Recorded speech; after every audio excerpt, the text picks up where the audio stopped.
Hello, and welcome to episode 122 of Bardic Quest. Our heroes are in the midst of battle against Drael Bonebreaker, whilst they fight alongside this mysterious new warrior. Can they defeat Drael and win Saga her freedom? Let's find out. So without further ado, let's get into this week's episode of Bardic Quest.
From behind you bounds another wolf. The woman that you saw walking away is now nowhere in sight, it seems, aside from this wolf that is running towards you. She fucking shapeshifted. Towards me? Towards the group collectively, but you are the person at the back right now, Johann. So yes, technically, that's true. That would be probably towards you at this point. She ends her movement about 20 feet away from you. Oh. That bitch touches Johann, she's dead. Saga, you are grappling Drael right now, who is currently alight. What would you like to do? Does the fire harm me? Like, is it hot? Or is it some sort of magical thing? At this moment in time, I would say no. But you are at risk of maybe catching a light soon. Soon. How soon is soon? Probably at the start of your next turn if you're still grappling him. Fuck. He's on fire, that's good. Does the fire seem to have an effect on him? Like, it doesn't seem to be... to put it in mechanical terms, he doesn't appear to be resistant to it. Okay, good. The fact that his fur is alight is a good sign.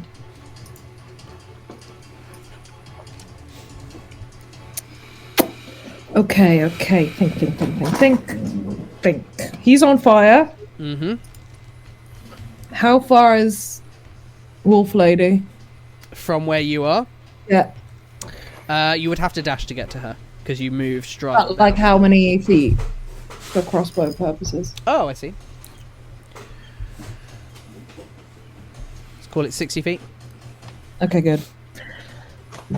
I'm gonna let go, but stay engaged. Righto. Fur boy. And then I'm gonna shoot a crossbow at the wolf bounding towards Johann. Nice. Yeah, roll to hit for me then, please.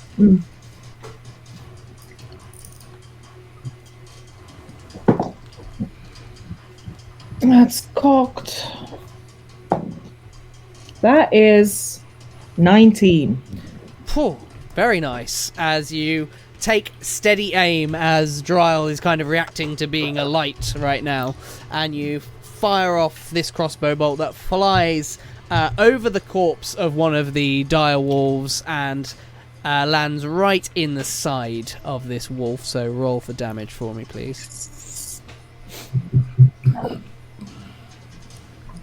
10 points of damage. 10 points of damage. All right. It's kind of like a glancing blow, but Johann, you can see as you're closer that glancing blow almost it's starting to kind of close itself up, as it is resistant. So it is still going to take 2 points of the damage. Okay. But it is resistant to the crossbow bolt. 2 points of 10. Did you say 10? Sorry, 5 points. Sorry. Thank you. I'd already halved it. Sorry. And then I was like, oh yeah, okay. Yeah, I was sorry. like, no, you're all right. Okay. Sorry. All right. Anything else? I have an extra attack, sir. You do. Sit back down. I do need to look at the reloading rules, but for now.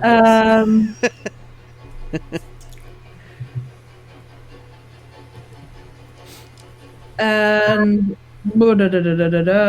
I'm gonna, before I shoot at her again, I'm gonna scream, "You can fucking have him!"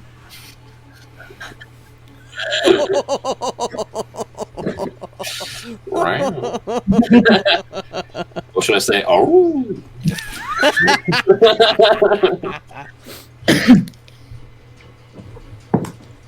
That is nat 20 to hit. Oh, beautifully done. All right, roll double the damage dice. Of course, she's going to be resistant still to the damage, but go for it.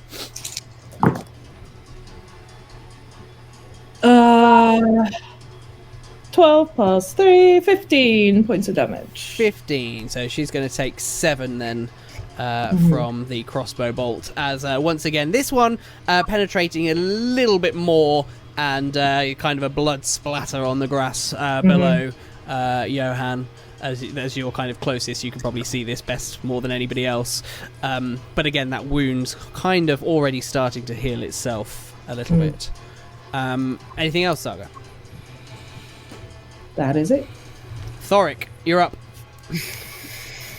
The wolf that's just been shot is about 30 feet away from you. Drael is a little bit closer, about 25. And I'm right both are within movement speed for you because you've got your boots on, haven't you? And I'm right next to my dear Sergei, aren't I? You are, yes. Oh, I have one spell slot left, and I am very, very worried about how and when to use that. I am going to take from my hip my last potion of healing, unstopper it, bring Sergei up, cradling his head, holding it just gently in the back of his head, and slowly pouring it down his throat, and seeing that warmth and that sort of like radiance kind of pass down, bringing him back to us all. So where is my potion of healing? 2d4 plus 2.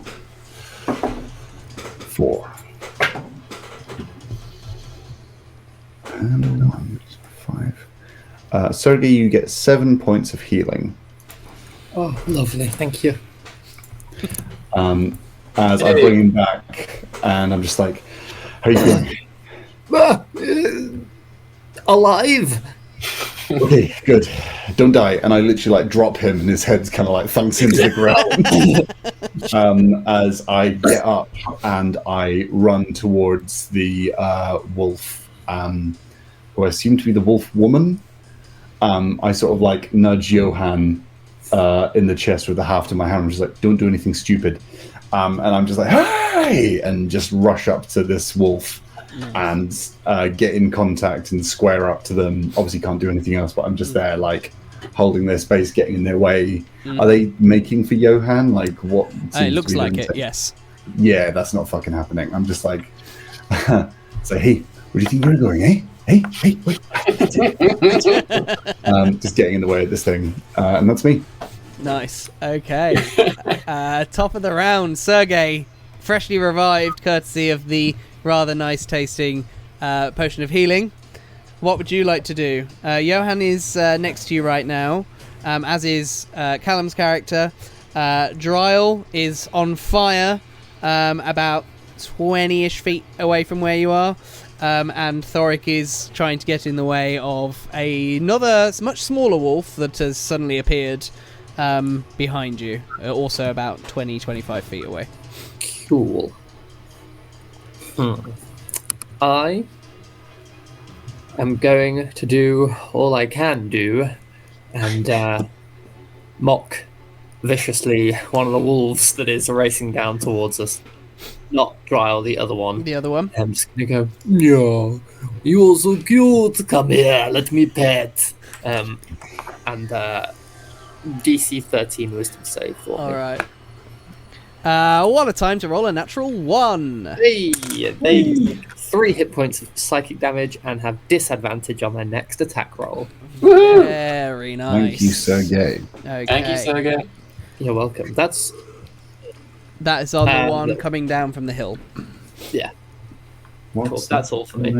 All right. Next up, Callum, you're up. Drael is behind you on fire, and then there is the wolf that has just been mocked viciously and engaged with Thorik. Both are within movement speed for you. Okay, let's see. I've got Johann next to me, right? Yes.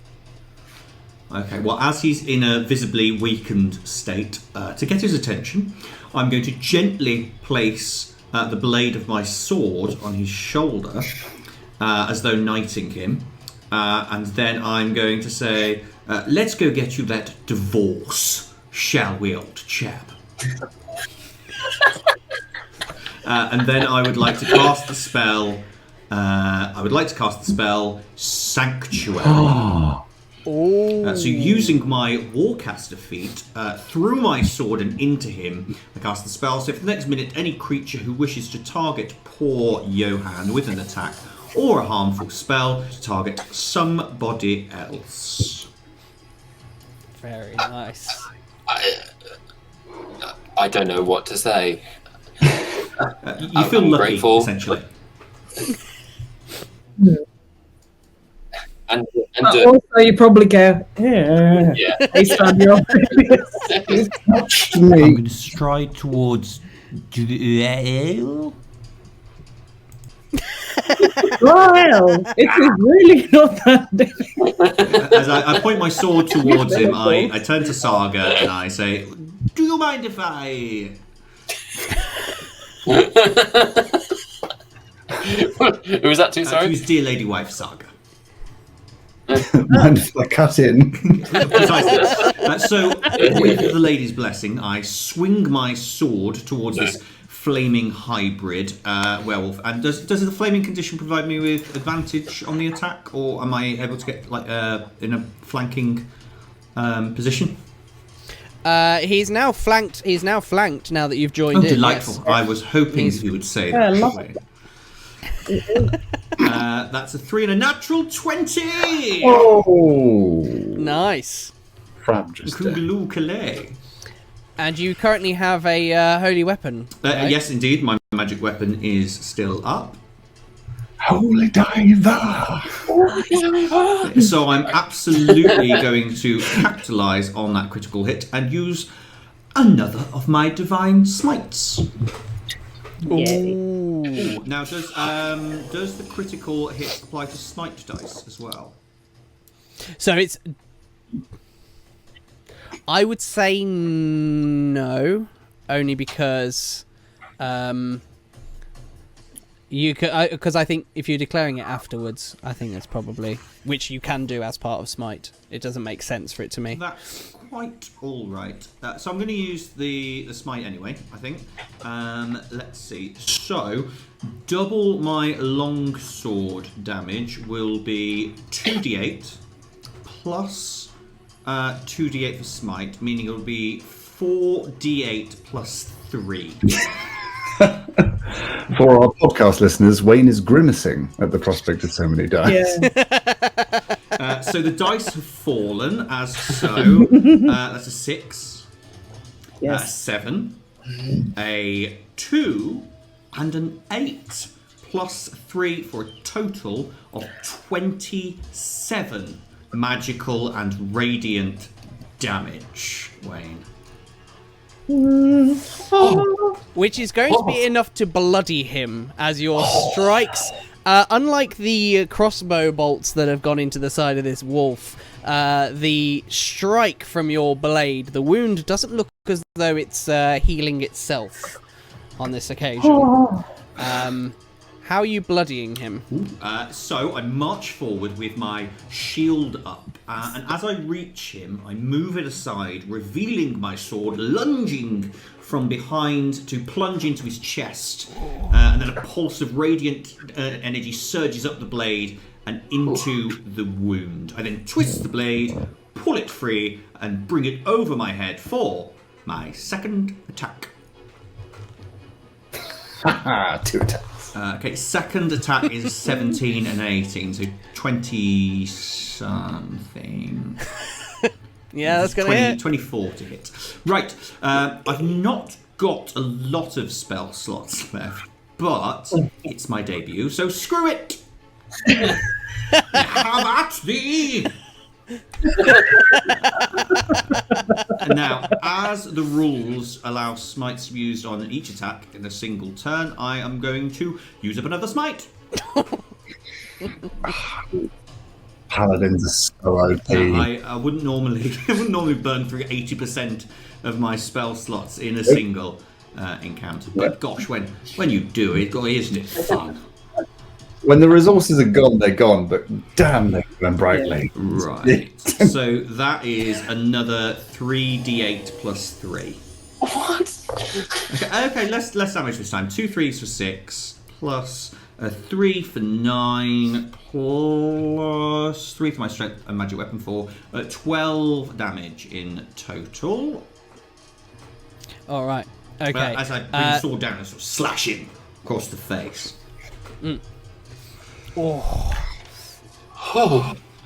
As he grimaces in response, as you kind of are on his snout. There's kind of, you just look like this gash where you can kind of see his teeth and his gums through it, as you just catch him on the side of the werewolf mouth. Oh, I think I need to lie down after that. All right, now it is his go. He does get 2 attacks. So he's going to split these between yourself and Saga. That's you, Callum. Your worst. So first of all, he's going to swing his claws and try and get you across the face, Saga, with his claws. For a 17 against your armor class. That does hit. Oh, it does. Okay. So you will scratch me. All right. That's going to be a total of only 6 slashing damage as the claws Is that strike halved? against your. It is halved, actually. So 3 slashing damage, as you have your resistance to it as well. And then he's going to take a bite out of you, or try to take a bite out of you, Callum. You can try. Could be. Saga would hiss at the face as well. What an arsehole. And that is going Total to be incel energy. a 6 against your armor class, Callum, as you manage to... He gets a mouthful of shield. Yes. Yeah. A delicious bronze.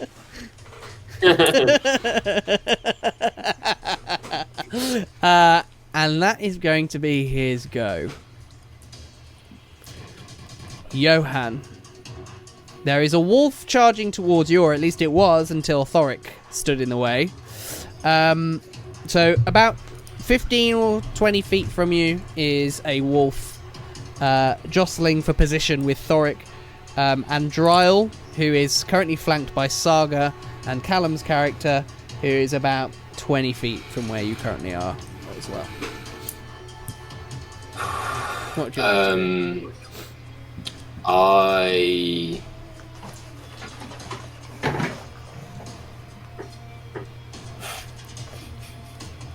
you say don't do anything stupid? Those were my words, They but You haven't followed any if you listen. commands. I'm How not the, expecting Johann to do anything. Does he think that don't is a nickname? Like, don't do something stupid. Do something stupid. Oh, okay, no, a bit weird. But suppose I can do that would that. explain. Yeah. That would explain a lot.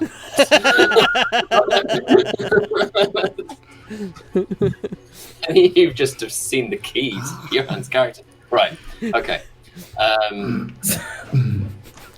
It's got like pathological demand avoidance.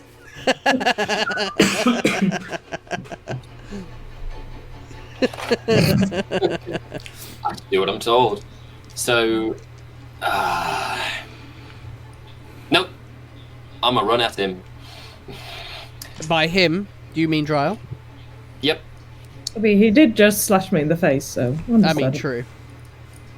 Yeah. He did. There's Johann. Bad form, sir. Bad form. Johann just kind of says half to himself, "This ends now," and he runs towards him, and appearing at the stranger's side, attempts to run Stephen right into his side. And as we are absolute flankers, Yes, you do have advantage, and yes, you can sneak attack. lovely. Oh, it's a natural 20.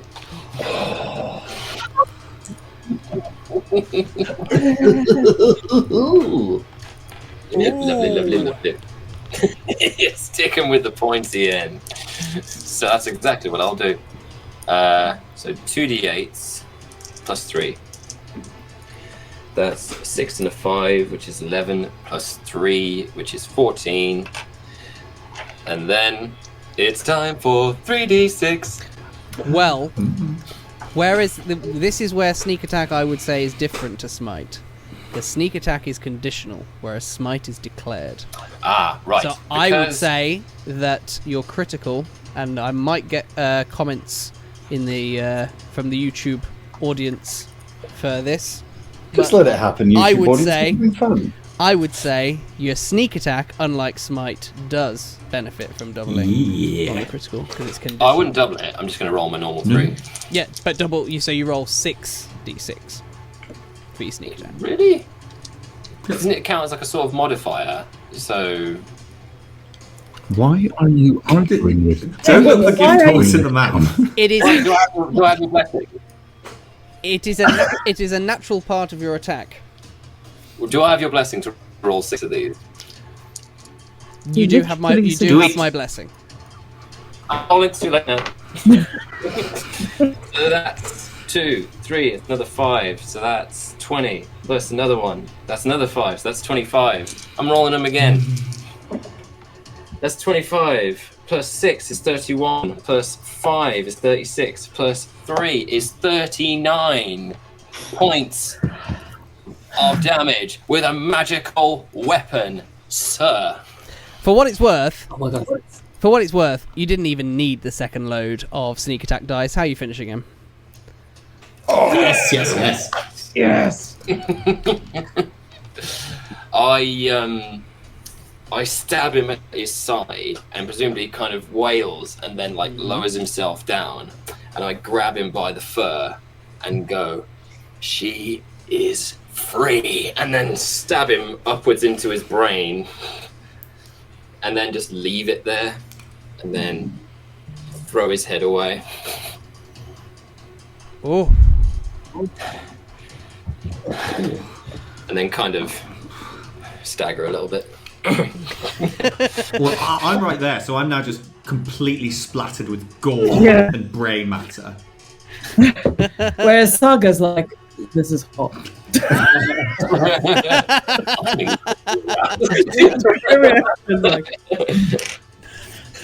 There is still a werewolf present and currently engaged with Thorik right now. Is there anything else you wanted to do, Johann? You can't get to them with a move action. You can't dash either because you've attacked. I don't suppose the other werewolf is within 20 feet. No, I'm afraid not. Then, how much move? I wonder how much movement I've got left. Could I get within 20 feet? That's a fair question.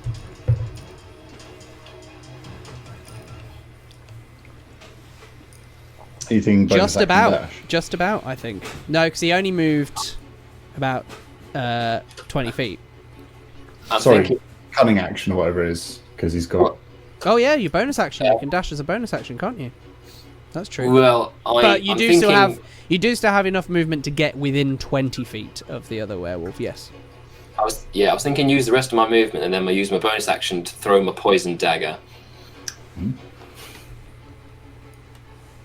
could certainly give it a go if you wanted to. Righto.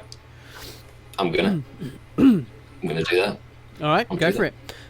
So roll to hit for me then. That was a no. And oh no, never mind. Never mind. Nice try. Yes. So presumably it kind of is like kind of, and then random bullshit go. All right. So what was the result? 9. 9. Oh yeah. Unfortunately, yes. Your dagger lands in the grassy side of the hill, just short of where the wolf is. Now it is the wolf's go. Can we reason with it? Thorik, you see her look towards the dagger that has just been thrown her way, still in wolf form. You see her look at Drael now collapsed on the ground. She is going to disengage and begin to flee. Okay. Right. Saga, you're up. Drael is on the ground in front of you now, dead. Callum's character near you, and you can see in the distance the wolf beginning to run away. Anything you'd like to do? Now, is she getting back up, or is she fleeing? What do you mean? I'm thinking. So I'm Oh, just trying to think if we're gonna have another load of fucking werewolves on our hands. Nah, I doubt it. Someone else will take.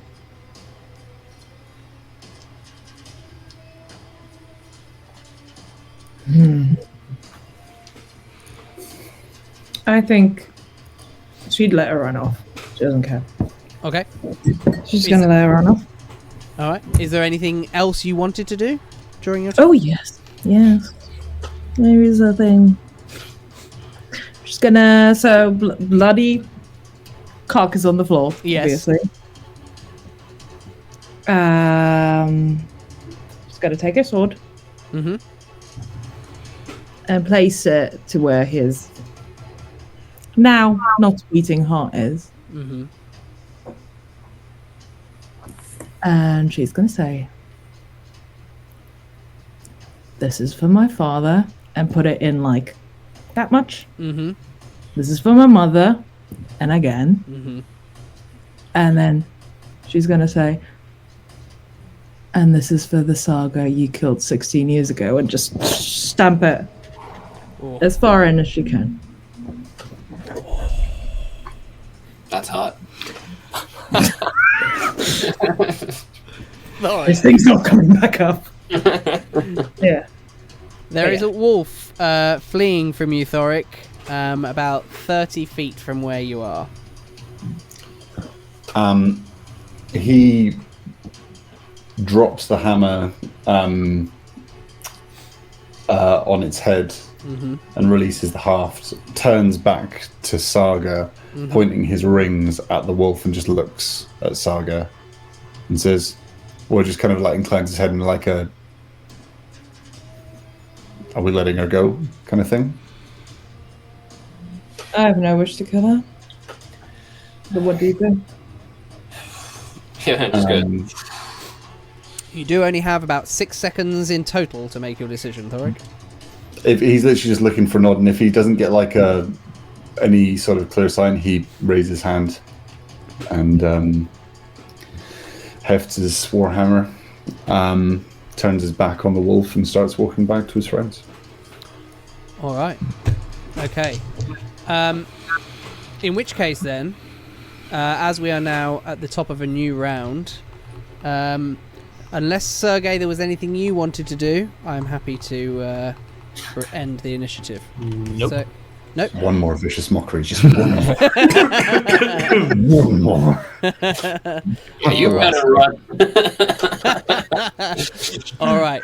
So silence once again befalls this hillside as Saga finishes with Drael's corpse, whatever it is, whatever else she has to say before pulling out her blade once again.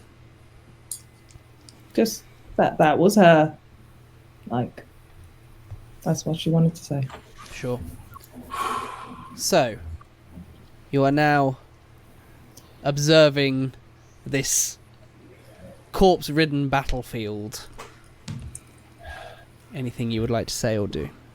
Till death do you do part, I guess. Johann just kind of walks over to Saga and he starts by putting his hand on her shoulder, but then it slides across and then just brings her in for like a really affectionate hug and like rests his head on her forehead. Oh, yeah. She'll kiss him.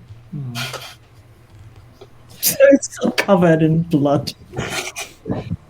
Fitting. Yeah. Oh, she is. I wipe the. And then sorry, after you.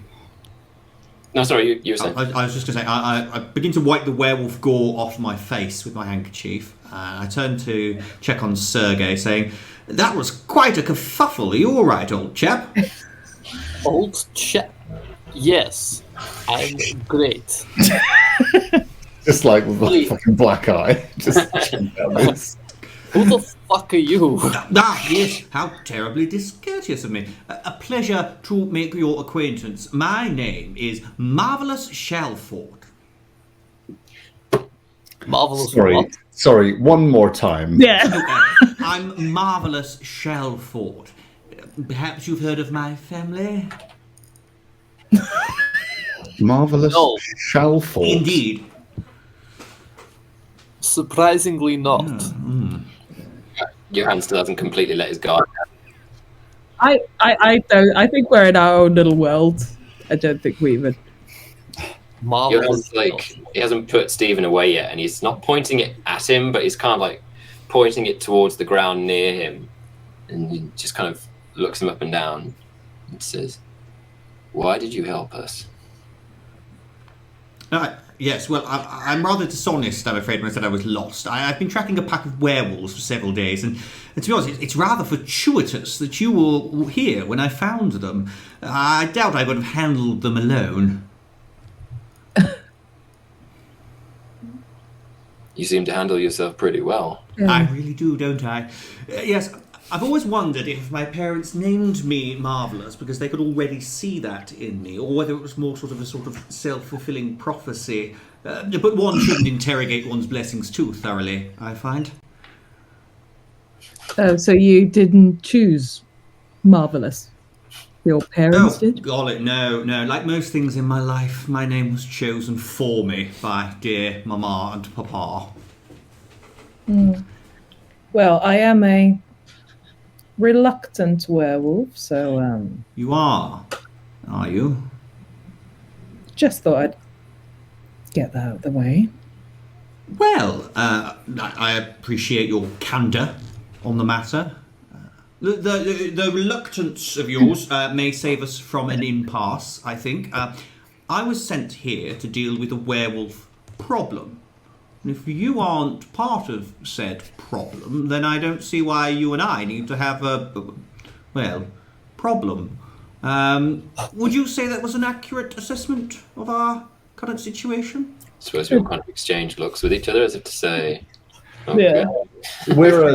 We're a mixed up bunch of people with several issues that have all kind of sat on the back burner. We're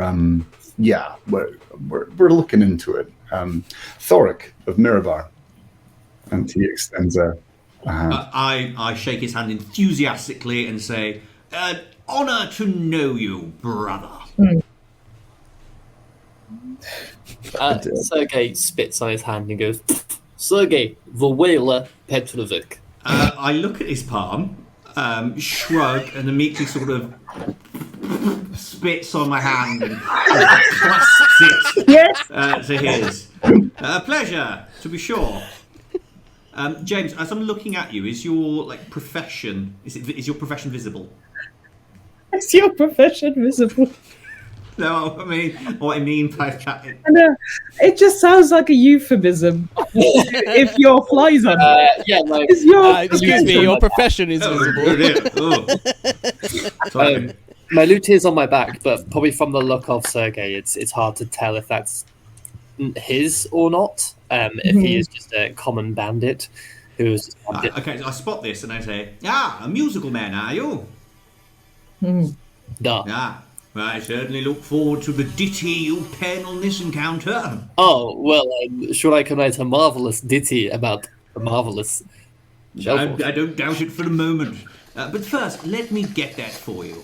And I reach out and I use my lay on hands. Oh.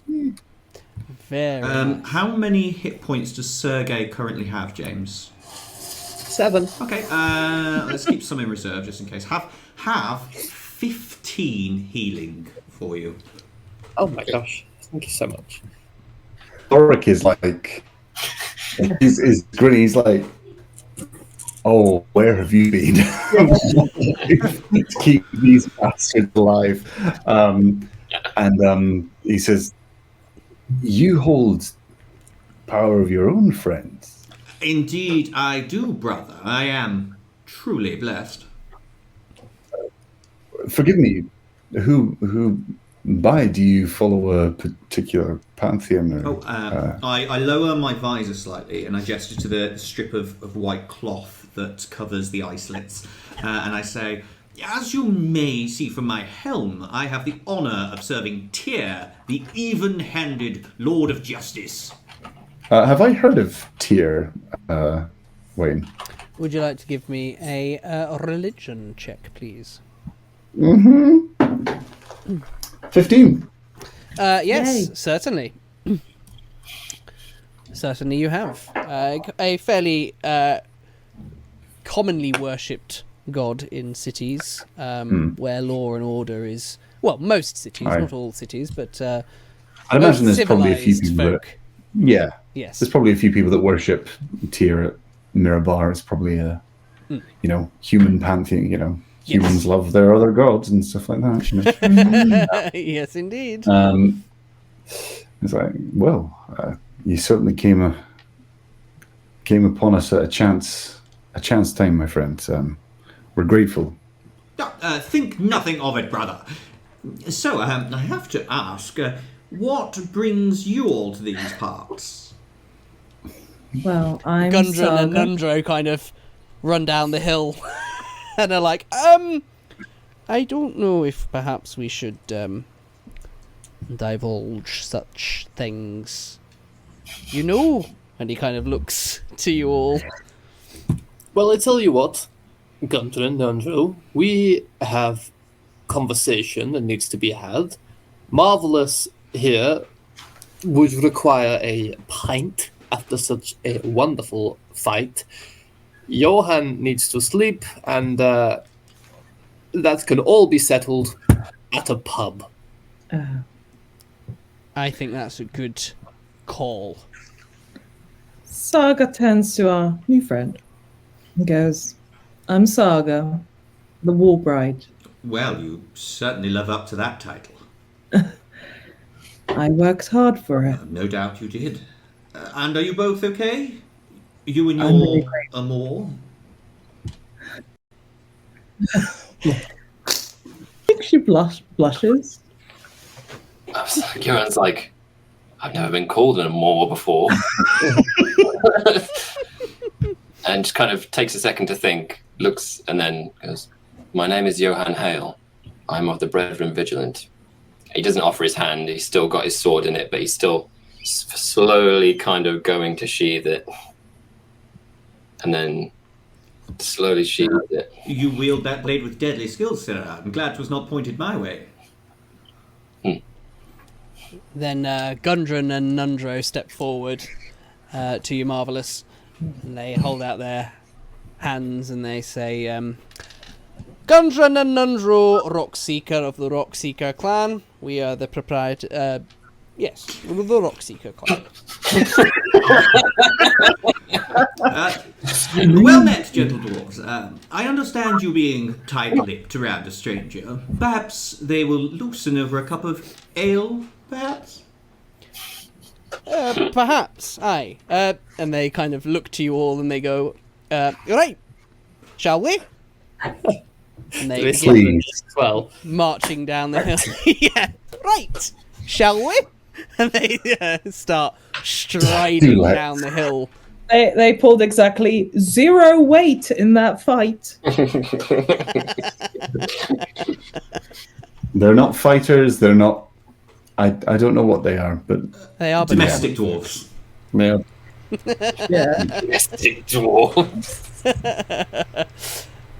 Yeah, and you watch as they start marching down the hill in the direction of Phandalin. Suddenly got a spring in their step, apparently.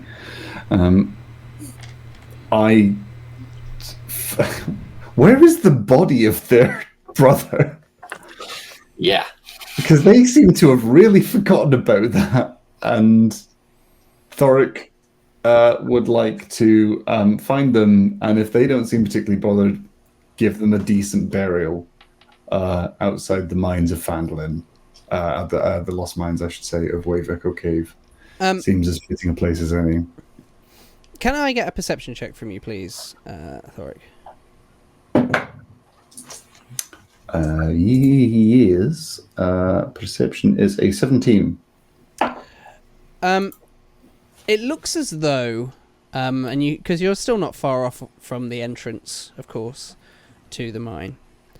It looks as though a sort of, because it's been done quite quickly, a rather shoddy grave has been put together for their brother, which Gundren has presumably been doing whilst you've been in the mine. It's not a very well put together grave. He's just kind of thrown whatever he can. It's more like a mound than it is a burial site, taking as much rubble and rocks. Presumably, actually, from where the mine entrance was, because if you recall, that was actually, there was rubble used to kind of seal that up as you went in, and it was closed behind. But that wasn't the case when you left. So presumably, some of that rubble is what's been used to create this kind of rather crude burial mound for his brother. Yeah. In which case, he'll kind of nod approvingly, like, okay, well, they're not so callous then. And he'll just kneel for a second, rest his hand on the stones, and mutter a blessing to the third brother, and just say, rest well. May your brothers honor your memory. And gives a little prayer and steps away, nods and heads back. Okay. And you all then follow the Rockseeker brothers down the trail, down the hill, in the direction of the town of Phandalin, with your new comrade in tow. And that is where we shall end for today. I just wanted to take a quick moment to say a huge, massive thank you to all of our patrons who have brought this show to you today. So a massive thank you from us to you, to Nigel Raggett, Rebecca Hill, James Hamilton, J.R. Belliston, Jason Bradwell, Jason Udall, Chrissy Kirby, Robert Treadwell, and Gary Lloyd. Again, a huge thank you from us for all of your support and making everything that we're doing with this show possible.